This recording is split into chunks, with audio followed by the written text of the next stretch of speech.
uses his legs, and he does a good job. And Zion just probably his way right to the hole. Well, that's what he can do. All Zion Williamson does, layup, layup, layup, dunk, dunk, layup, layup, dunk, dunk, layup, layup, dunk, dunk, layup, dunk, layup, dunk, dunk, layup, layup, layup, layup, dunk. See, that's what people see when they look at Lonzo. But I'm going to tell you what people don't want to talk about when I watch Lonzo Ball play. Was that Yankees, we going to win game 3? Absolutely. To me as a coach is you can see how his teammates are going to get behind him. Where he got really animated in his answers with Steve was when he got to talk about his teammates. He wanted to talk about his teammates and how good they were more than he wanted to talk about himself. His teammates are going to love playing with him. That sounds amazing. It is. And Stan said it best. I mean, and they always gravitating around him. They always gravitating together. And I talked to Alvin. Alvin said this team chemistry-wise, I don't know what we're going to do on the court yet, but before even day one of training camp and media day, they like being around each other. Zion is one of these kids that I think he has that it factor. Now, if he can get that it factor on the floor, this league will be his. Good afternoon, ladies and gentlemen. It is your boy. Good afternoon once again.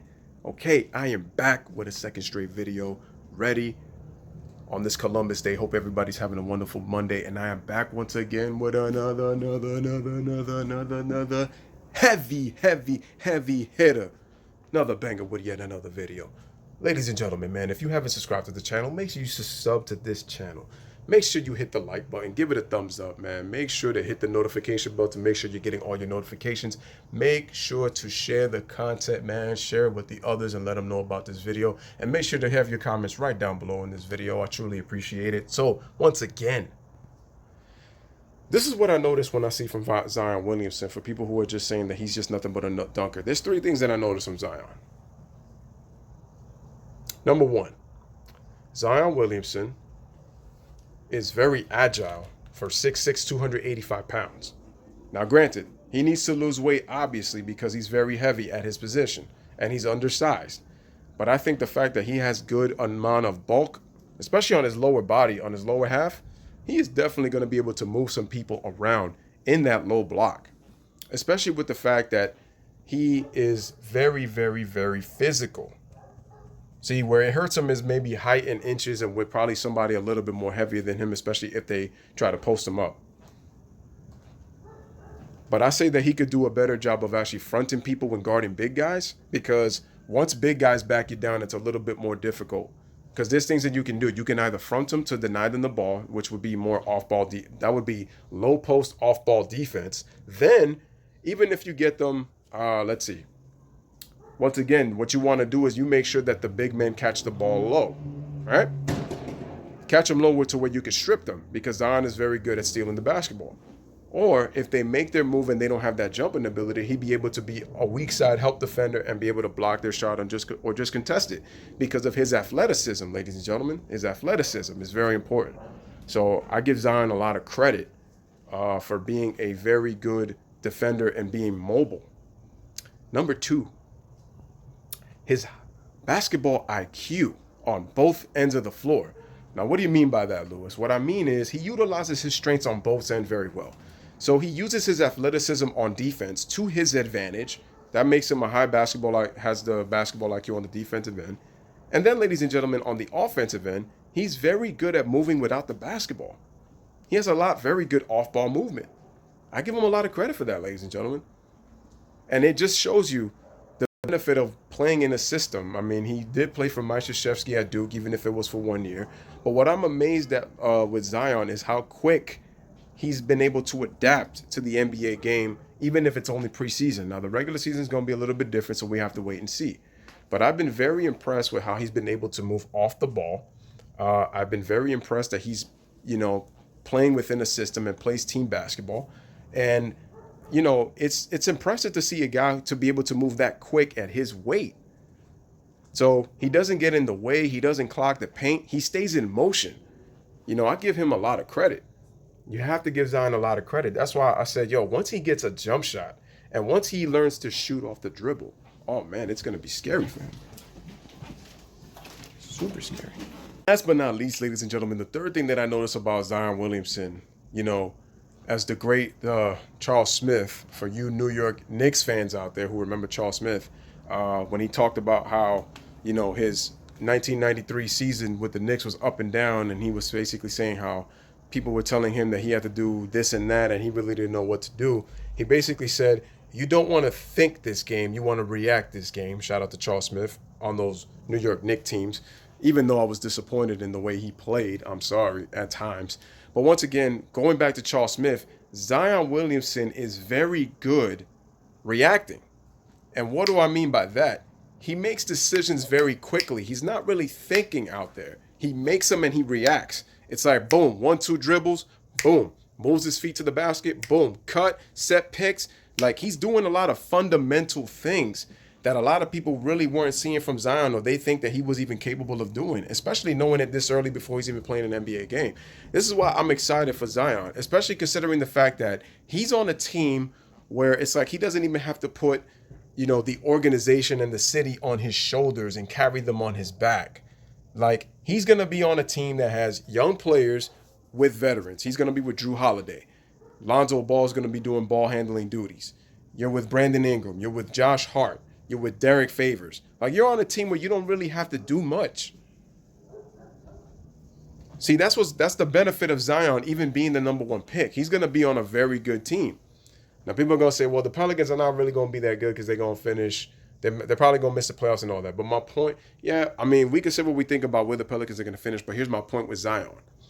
So what I noticed with Zion is his agility, his ability to play off the ball on both offense and defense, and then his ability to make decisions, and he's very fundamentally sound on those decisions. He has good lateral movement for a guy his size and at his weight. He's undersized as a power forward, and he weighs nearly 300 pounds at that position. But Zion has the tools to be great, and he showed you he could hit a standstill three. Now, I said that he's got to work on his mid-range and his shooting a lot more, and also be able to shoot baskets off the dribble. Because people are saying, oh, all Zion does is score in the paint. And I don't want to bring this guy up, but I'm going to say that Zion Williamson is trying to be the first Zion Williamson. He's not trying to be LeBron James. Yeah, he wore the same jacket that LeBron James did on draft night, but he's not LeBron James. They're two different players, two different play styles. Because remember, Zion is not even a jump shooter. LeBron may be inconsistent. He was probably, he came in inconsistent as a jump shooter, but LeBron shot jump shots when he entered the NBA. He obviously had to get better at it, but he shot jump shots when he entered the NBA. Zion really isn't doing that. If you look at their games, it's completely different. What's similar about them, though, is if you look at LeBron's career, 2/3 of his total points in his career points have come within 0 to 5 feet. So that's why when people are talking about all Zion does is layup, layup, layup, layup, dunk, dunk, the thing is what he's doing is he's playing to his strengths and he's playing very smart. He's playing very intelligently. He's not getting out of his comfort zone. That's like Josh Smith, who is definitely more so an athletic inside player and playing on the move. Josh Smith, he kept thinking that he was this crazy jump shooter. Yeah. Yes. He hit some big shots in the 2015 conference semis against the Los Angeles Clippers. I remember that game 6. But other than that, Josh Smith was never really known as a jump shooter. I could recall the many air balls he shot. And if you look at his form, it goes to show you why Josh Smith was never really a great jump shooter to begin with. And that's no disrespect to Josh Smith, because that dude could fill an A category and fill a stat sheet, because he's very versatile and he brings intangibles. And that's what I'm noticing also from Zion Williamson too. He's a very good passer and he plays within the offense. He has great intangibles, okay? He does things that you can't teach. And it's only going to get better once he really expands his game and he becomes eventually a focal point. That's when you're going to see the best of Zion Williamson. And I can see a definite future all-star. We got to see if Zion, is he going to be a charismatic superstar? Is he going to be a quiet superstar? See, we don't know what Zion's personality really is yet in the NBA. We're going to find out for sure. okay, when he plays. But like I said, his transition is going to be a little more easier as compared to what R.J. Barrett is doing with the Knicks. And I don't even expect a lot from R.J. just because of the fact that the way that our team is constructed, yeah, we got some pieces. We got Julius Randle, we got Marcus Morris and all that. But we don't know what the expectations are going to be because the Knicks don't really have we don't have a franchise player. And I don't know if R.J. Barrett is that franchise player as of yet. Zion is in a very good situation, and John Morant is on a team where it's small market, and nobody's going to be. It's a quiet small market where nobody's going to be really asking much out of him. So the pressure is going to be less with him. But as a number one pick, Zion, yes, he's going to be expected to perform, but he's going to have even less pressure not dealing with being a number one pick with the team that he's on. See, if he was on a team with lesser talent, he would have even more tougher expectations. I mean, especially when ESPN ranks him 42nd out of 50 players when he hasn't played an NBA regular season game yet, which I thought was stupid. But that's ESPN doing their job at trolling the public, getting you bamboozled, getting you stupefied to honestly think that a guy who is a number one pick who has not played and stepped foot on an NBA court in a regular season game is better than some of the players that are on that list, and he made top 50. Stephen A. could talk about how he doesn't have a problem. Well, sir, I got a problem with it. I got a problem. Because you tend to nitpick and you tend to be biased towards certain people. It's in your nature, Stephen A. But then you'll come back and you'll talk about how much you've covered the NBA for so many years. So many years. Yeah, lolly, tongue twister. So that's what I'm saying, ladies and gentlemen. But yeah, definitely the talent, the sky's the limit for Zion Williamson.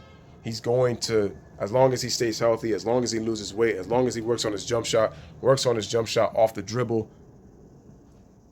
You know, people have asked, has he ever hit a pull-up jumper? Has he ever hit a shot off the dribble? No.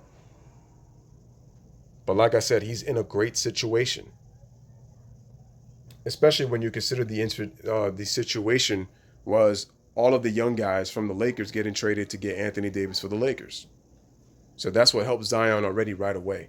So he won't have to deal with all of these, expectations. He's going to have some, but they're not going to be as big as they were if he was on a more lesser talented team, because then the expectations would be so sky high, especially when people have been comparing him to LeBron, and that's just the wrong comparison, and it's not fair to LeBron at all, or Zion. He is becoming the first and only Zion Williamson, ladies and gentlemen. He is not trying to be LeBron James. People need to stop comparing him to LeBron James. There are some things that they do similar in terms of how they score their baskets in the paint, but two different play styles at the end of the day. And like I said, you're comparing Zion to a guy who was a top 10 all-time great in LeBron James in my book. Not top 5, not top 3, not the greatest of all time, top 10 for me. That's still showing the man respect. But once again, what does the career hold for Zion Williamson? This is why that the NBA preseason has been a breath of fresh air, and we are definitely going to find out, ladies and gentlemen, won't we? So, ladies and gentlemen, once again, it is your boy Lewis back with another one, man. A little bit of a longer video, second straight video of the day, because your boy is always putting in work, just like them Yankees are going to do in Game 3 at the stadium tomorrow night. Tomorrow afternoon. Best believe we're going to put in that work, and we're going to go up 2-1. I'm a little concerned about Severino, but I think my man's going to pull through with that bullpen. It sucks because we didn't get to Verlander because we got 2 runs, but the bullpen was preserved because Verlander gave them nearly 7. Whereas James Paxton couldn't even get past, the 3rd inning, I believe, from last night. That's why I was concerned, and I had a feeling that James Paxton wasn't going to last long. But I'm getting a little bit off track. Once again, ladies and gentlemen, subscribe to the channel, like the video, share the content. Make sure you hit that notification bell to keep receiving the latest content. Comment down below, share the video, spread the movement. It is the LBFBWN News, man, with another one. I appreciate you. Love y'all. Happy Columbus Day. Live, laugh, love. Thank you for watching this video. If you smell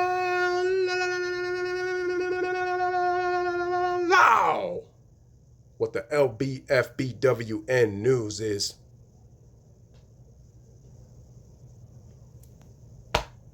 It's cooking, and that's the bottom line because Lewis said so. With a stone, I be out here on my own. I'm just trying to set the tone. I've been kicked when I was down. None of that shit matter now. Niggas think they run the town till we